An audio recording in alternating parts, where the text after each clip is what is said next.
Hi food lovers, welcome back to my channel. Today we'll be making coconut cupcakes. First thing is I'm going to put my butter and sugar in my mixing bowl and mix it together until it's fluffy and creamy. Once this is all mixed together, I'm going to go ahead and add in my eggs. I added 3 eggs. I'm going to put all the measurements in the description box below so that you can make yours. Once it's all mixed together, I'm going to go ahead and add in my vanilla powder.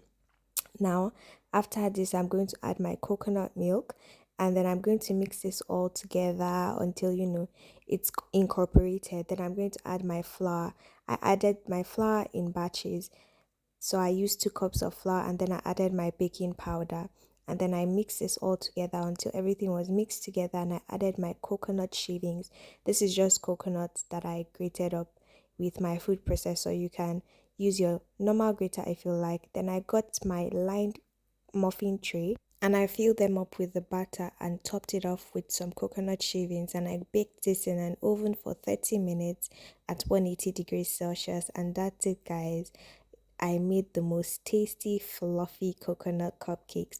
Just look at how fluffy it is. I totally love the burst of flavor from the coconut. Thank you for watching. Kindly like and subscribe for more videos. Bye.